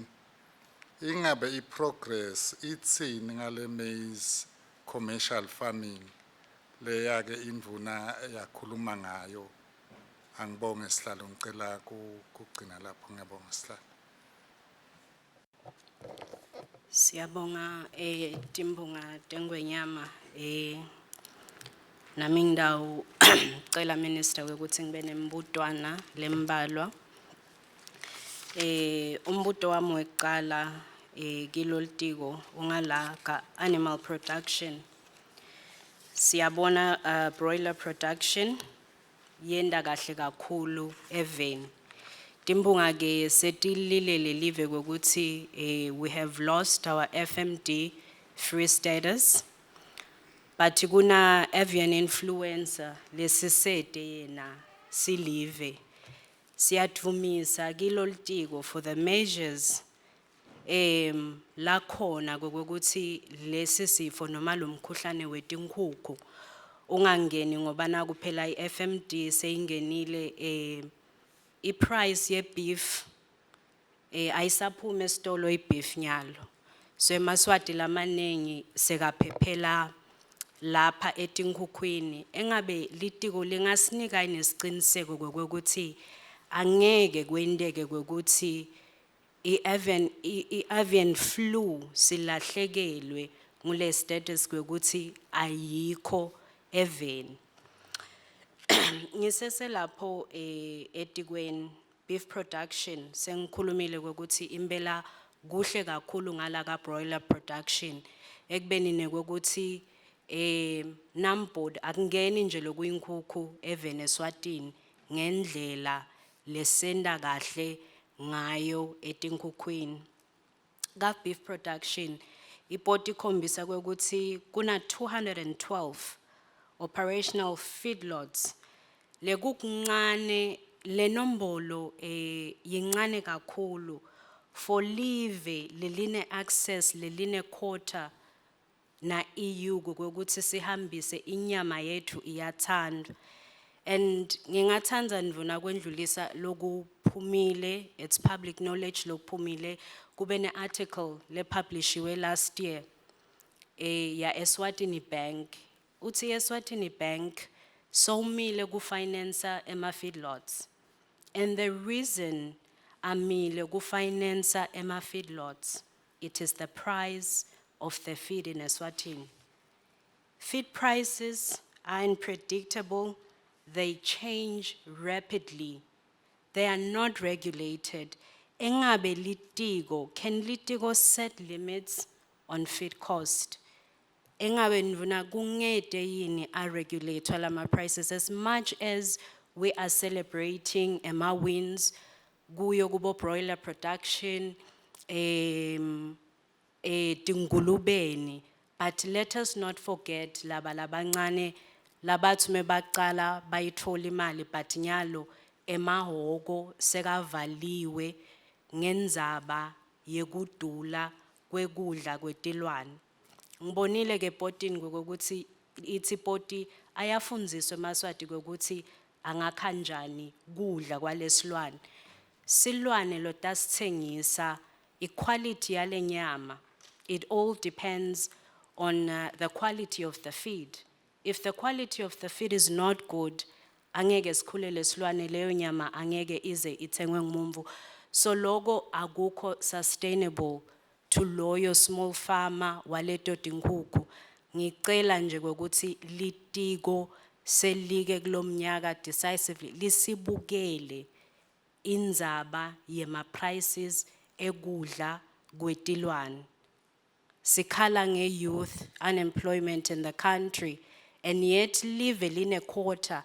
And leyo quota timbunga, we export way below than the given quota. And the reason is, igu feed. Umbuto wami wesibili, umbuto wami wesibili ulapha ku page 55, ka research and special services. How often do they conduct these laboratory experiments on chemical residue, contamination in vegetables, kuphathelene ne food safety? Ithi le poti emnyakeni wonke lesibekiwe kukhombisa nje ukuthi lesikutestile mathematics kuphela.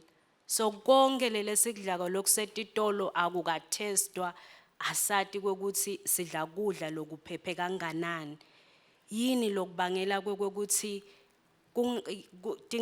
ma challenges maphi lanalo law research lama specialist services kokuthi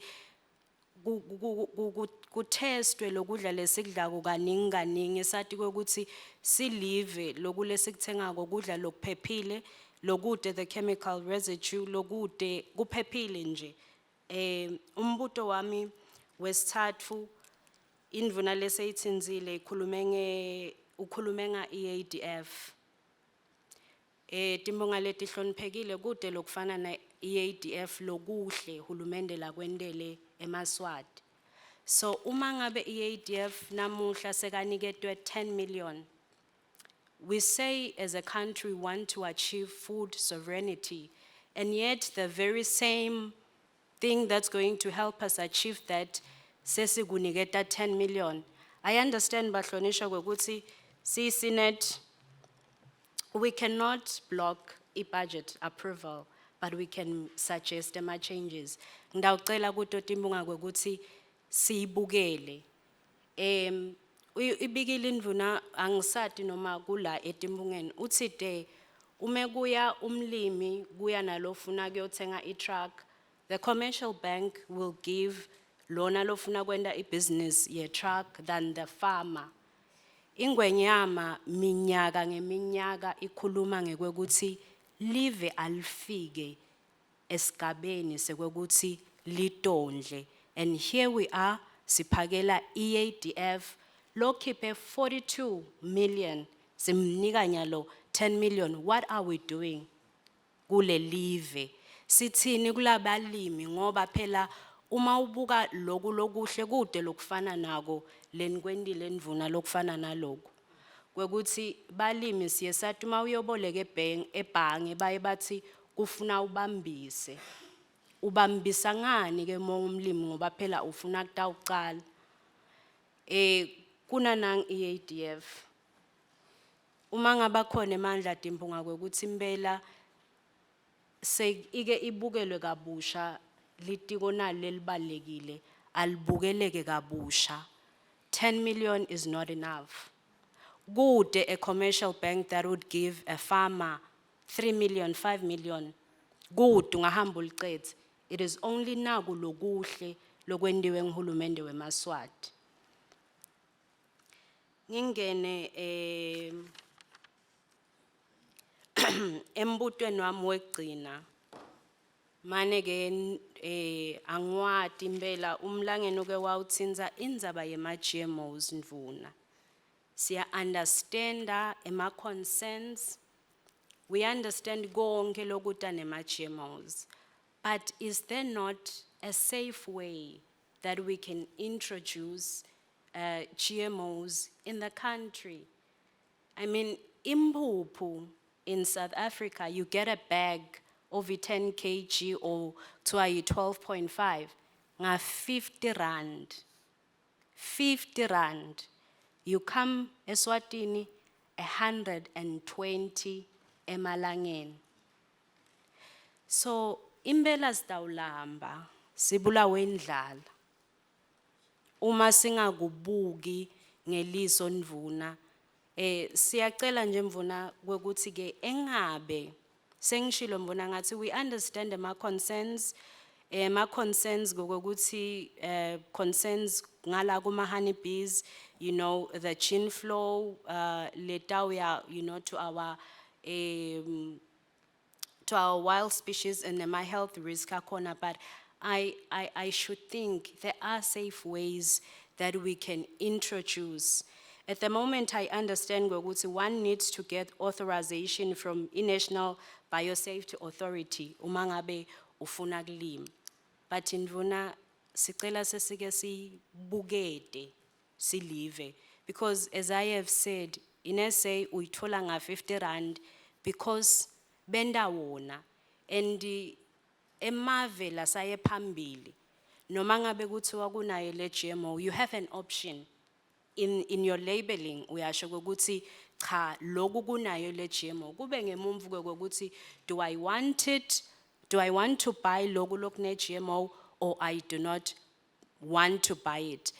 Setishilo timphunga letiningi mvuna lehloniphekile kokuthi Mother Nature is no longer kind to us, and uma sibuka it is not going to get any better, but instead kuchubeka kuyembili sitaba simbi lesimo sibuke nje nesimo sako konke lokwendikako uma silive sibalekela lama GMOs. Imbela impuphu kutawuphela sesiyithenga nga 500 sesitawulamba. So ngiyacela nje ndivuna ukuthi ingaba yini indlela lesingayibuka lephephile, indlela letawulungela tsine silive kwekuthi siwa introduce kulinywe sikhone ukudiphilisa simaswati. Umbuto wekugcina uthethe Senator Lindiwe Ngwenya mayelana ne research kwekuthi silive impela lelikhulu kangaka asikhoni ukuthi khichite lathine tinhlanyelo tethu letilungela tsine eSwatini singatikhiciteli nje tsine kuphela njengoba nathi batikhicita bese bathengisela tsine nathi asitikhicite sithengisele labanye but letitawulungela tsine lesimo selitulu sitakhele ukuthi setilungela lesimo selitulu lesesikhona even ngiyabonga Ndvuna ngidawucela Ndvuna usasilungisela timphendvulo ngicela nje uma ngabe kutaba khona letibhaliwe Ndvuna ngekuhlonipha lokukhulu ngiyacela ukuthi litiko lisivetele timphendvulo letibhaliwe mekukhashane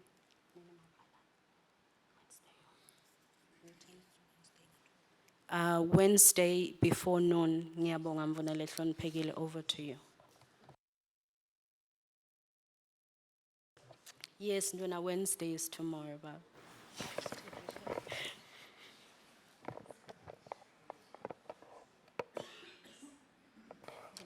Sorry to interrupt you, Ndvuna. Ngiyacela indlule ehloniphekile ema lights anayimoto nayibathi yakhanya ngu XSD 505 DM. Ngicela acima amalamba akho umnikati wemoto ahamba yocima.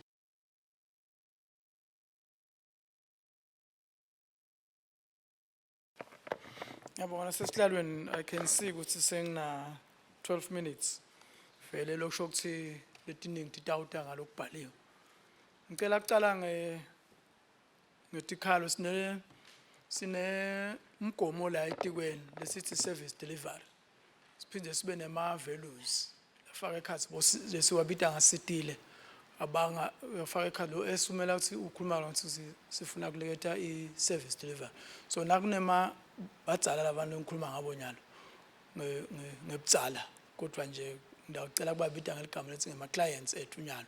So nakunema complaints ngema clients ethu nyalo la ngiya director Khumalo lo boke DVLS ngicela kusho ke endlini ukuthi nakasuka lapha nje nyalo taya kubabe chief ayovinza belidam lingakashoni namhla utabe ayile noma thumele ama officials obuka ukuthi kwendekani lapha kusasa abuyisa inombolo impendulo kubabe chief ukuthi kwendekani kule dam lokuthiwa ingoma tipi khona bese at the same time fune ngoba umntwana ngosohambile tafuna inombolo yakhe amthinze lingakapheli iviki idingo bantu abemntwana nkosi batabe bajovile ngicabanga ukuthi ungivile direct batabe bajovile ngicela ke bese ngishaya letimofu ngoba nawo lesikhathi esincane vele leningi bondo tata ngekubhala ngikhuluma ngendzaba EADF indzaba EADF njoba sesibahlonishwa abakhulumile vele it's a big problem nangabe singanoyithola le mali kodwa nje ngicela kuphendula umbuto kuyo ngiyayiva isentiment ya chairperson siyethemba ukuthi khona tasisita kona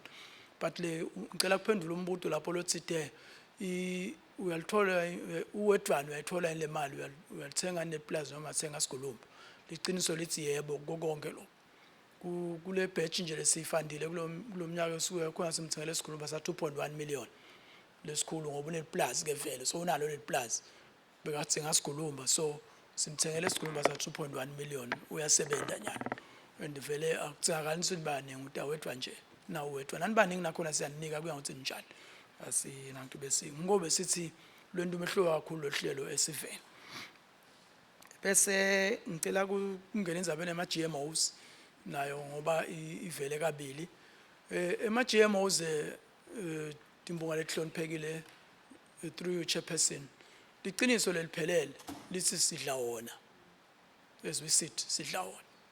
The reason is because njoba sisho njalo sithi sesivule ukuthi abantu abathenga 25 kg wempuphu lempuphu lechamuka lena ngama GMO chamuka eSouth Africa umbila siimporta ko sifake etilulweni ta NMC bese sawuthengisa 7 ngama GMOs so the reality is that sidla wona already ama GMOs so kusasiwafuni it's just a statement it means absolutely nothing in reality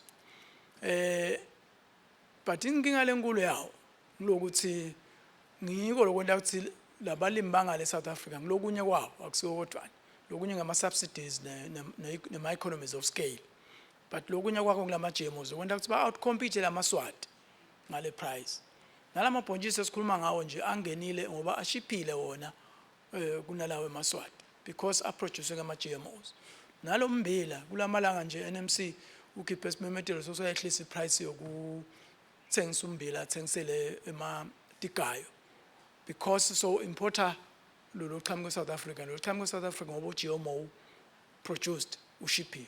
So we will always have a problem because la maswati akitha compete now. Ngicela ke nasikhuluma ngendzaba embila ngifake nendzaba ngikhujutwa ngilokuthi cishe embileni la sivumela khona ukuthi singawasebenzisa ama GMOs ngilolo yelo. Ngicela ke bese ngithethe indzaba ye-feed ukuthi iduriswe yini. Letinto leti ti related. Nasifuna ku-unlocka indzaba yokushiphise i-feed. Kufuna le feedstock kwakhiwa ngayo le feed iship, and that is where indzaba ye-GMO comes in. Lo yellow maize lo finance producer ngaye even kufuna sibe i-GMO atoshipha then inangitana ita i-feed itawuship. Kungako siphusha le ndzaba ye-commercial farming, and we are not going to succeed kwehlisa i-cost ye-feed until we are able to produce commercially. So producing at large scale, to producing ama resources la tawuvuma ukuthi kushiphe, and that is why it's important to fund the programs. Lama programs siwasho le commercial farming lesifuna ukuthi ayifundwe itawusita lapho ukuthi yehlise lezindleko tekudla nayo labo hamba buye baloko. Ngicela ke bese ngitsinza indzaba FMD ngoba awu onkude ilunga lengakhuluma ngayo ilunga lalendlu. Indzaba FMD kule sigaba lesikuso vele ilikhulu, but ngicela kusho lokuthi kwekuqala nje lo mbuzo lo cishe lo vele lomunye wayo ngilosithe le ndlela lesilwe ngayo nyalo lonyaka noma kulesimo lesihluke ngale indlela entanga phambili. By and large kuyafanana sebenzise same principles maneke kule industry ye disease control tinto tiyange kunjinja. For instance lo akatseni vele bokwatiwa nje ukuthi tingomo tingaba FMD the biggest thing you do noma le nto yokuqala le ndawo kunokuthi tibulala. Kanti ke ngekuhamba kwe technology sokufika enyalo esikhatsini lapho khona kubonakala ukuthi uyakhona ukuthi Jehova icontrol le FMD and emavela amaningi enda njalo. So yes lokuhlukile nje kakhulu ngilokuthi asikathi bulala tingomo kazi ngaphambili bese tibulala. Uyabona ke usincela kunako lokusilimata ngoba kwenta ukuthi abantu babe bedelivalo. Kodwa nje siyathi nalokuthi kunebantu la lokungenteka labahlala kuma wheelchairs nanyalo labanye basishiya emhlabeni ngikubona inkomo dabo titujula. So nangabe le technology seyivuma nemavela amaningi safike lapho khona angasabulali acontrola ngekujova, we then went that way. The other thing lebe significant lebanga ukuthi ubencane singakahambi ngaleyo ndlela leyo ngilokuthi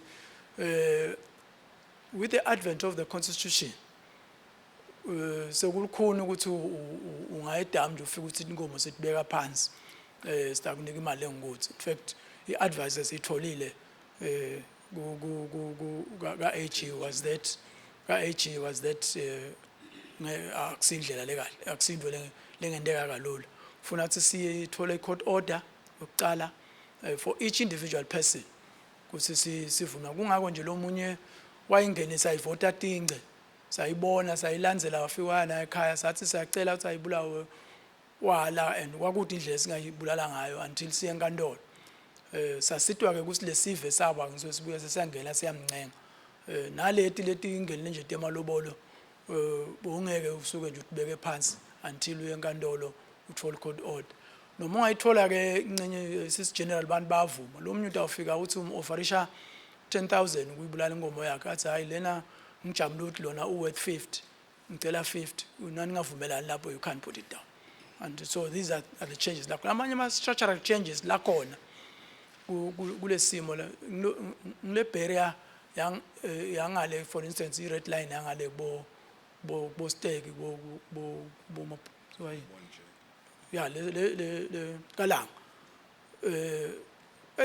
earlier on besinalo lo dalata lo solid all the way liyoshona le but nyalo nalo solid nema gaps netindzawo la lufe khona. So ngema changes la khona kulo, but the last important change engicabanga ukuthi siyendile le positive ngile ukuthi Sitsite sida i-manager lento from a disease control and a livelihoods control. That is why sitsite emaswati awaqala ukuthengisa inkomo December last year, November, December last year, sell to slaughter. Ngiyavuma ke nyalo ngishito nangendi preamble la ukuthi sisabuketa nyalo sakhalenye SOP lecishe itawu addressa naku lokushito ngumntwana enkosi ukuthi abathengiselane phela najovile. So clearly that is one of those things esitbuka kule SOP le standard operating procedure lensha ukuthi lathi jove khona asivule sithi hambe so that within that zone ngoba nangikhuluma ngama zones bengisho lokho nokuthi ke incenye from a clean zone to a red zone kube I risk yemlimi. So itawuphuma le standard operating procedure masinyane sitawenda ukuthi kube ne relaxation kule movement control sendele ukuthi emaswati aphile ngani ngoba senda le livelihoods as part of the control strategy ukuthi emaswati aphile.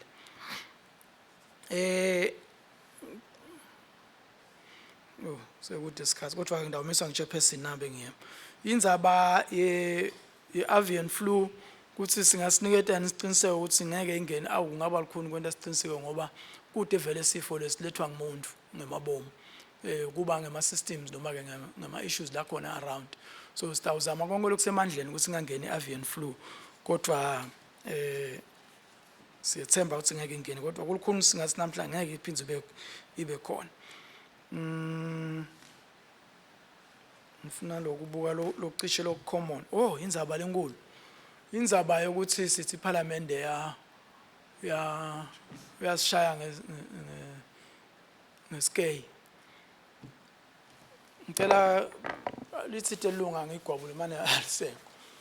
Lokwendeka la ukuthi saphuma thina njengelitiko saralisha abalimi sabalimi emabhonjisi.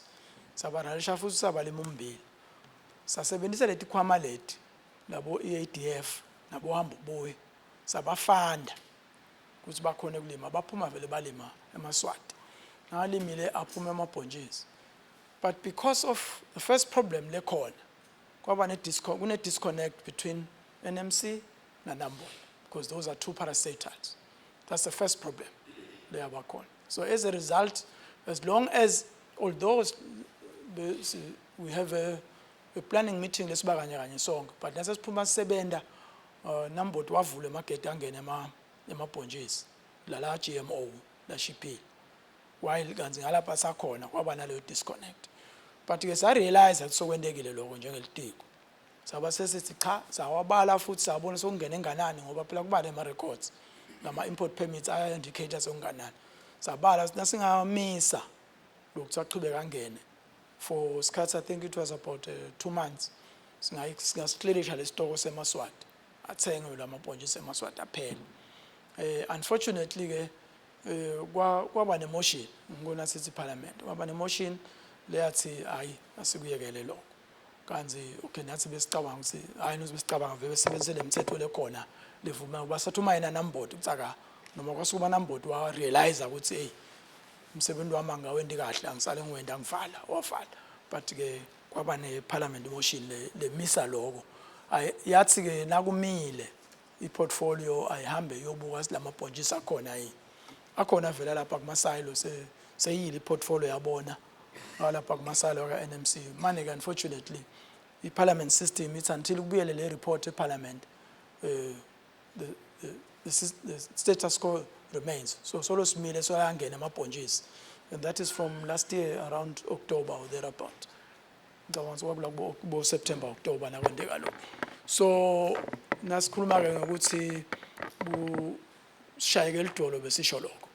So kwanyalo samele ukuthi kungena ipoti eParliament iconfirm ukuthi amabhonjisi akhona abonakele kuma silos bese ke bence khona singakwenda but njoba sisho from last year to now solo singaka ngithi izathu iParliament yahamba yaguqa phela asisho ukuthi kukhona izimplemaka kodwa nje that is the reality. So that's what we mean nasithi sibe naleyo nkinga le. Unfortunately ke njoba ngisho nje sokufike nalihlobo futhi sokufanele sibe sibaralishe labalimi le nkinga ayikabe resolved ngoba phela abantu emaswati ayilalela iParliament. So bayati lokuthi kumile besides nje na NMC ukhala onke lamalanga uthi kulukhuni ukuthi indawo ndanjani. Ngicela nakusekhona ngakuthatha. Oh ama doses nasithi 60 doses kuthingakala mangaki vele lo doses umjovo nje. Na uthi nje ngomenzi ubala ngedosi. So kuthingakala yinye idosi lo ifakako kuze ukuthi inkomo inamntwana so sithinga nasithi 60,000 sisho ukuthi sithinga angathi ngoba ngibona imbunga ngathi iyakhala bengibona isikhathi bengicefuna ngihambe ngayinyaka enye imbunga ngakwenda lokho nabe isikhathi esivuka ngiyabona ukuthi ngathi iyakhala lokudlopha Cha ndvuna bengithi nje nangabe use 60,000 doses ngeliviki usho ukuthi lokho kwenele ukuthi sitawujova tinkomo letingakhi kudzingakala mangakhi ukuze sijove tonke tinkomo evena hayi ukuthi idosi nenkomo kuze sijove tonke inkomo eveni 910 doses lo 60,000 910,000 konke bo 1000 sorry 910,000 lo 60 doses ngeliviki ngilokhu sifuna ukujova inkomo etingi 60 ngeliviki sizathu ngilokhu sifuna ukucetha in 4 months ngosi sicrasha le nantana kuze ukuthi ngoba waphutha lokucetha le immunity ilasta for 6 months only so uthathu usachube kujova ngala so uqalele emva futhi uyapepetela kuyashisa kuyasha so that is what we mean by that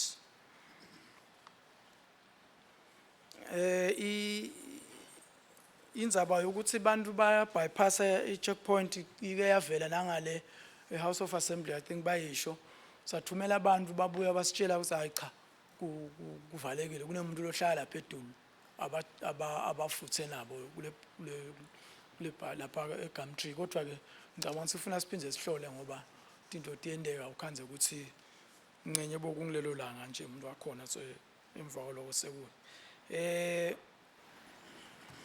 kube nembuzo lothi njoba sithi budget bese iyalimala ngala ka operational itawenela yini liqiniso lithi ayenele ngoba ngonje kungekho bohamba ubuye abekho abasi budgeted for commercial farming abasi budgeted for ema CTA charges asuke angibekise ka land use la khona sakha emadam ebandwini lesicabanga sinyona indlela lekhomba ukuthi uhulumende uba sebandwini babone lidam lakhiwe le babone lapha kufakwe irrigation system babone land use abasita it's moved from I think it used to be around was it 19 or 9 million down to 1.9 so 1.9 million for fuel for everything for a whole year ngeke vele so kusebenza kutaba likhoni kodwa ke njoba sisho nje asifuni ukubonakala ngathi khona lesimsolako ngilesikhwama sincane kwasona and kunetidzingo letiningi letikhona even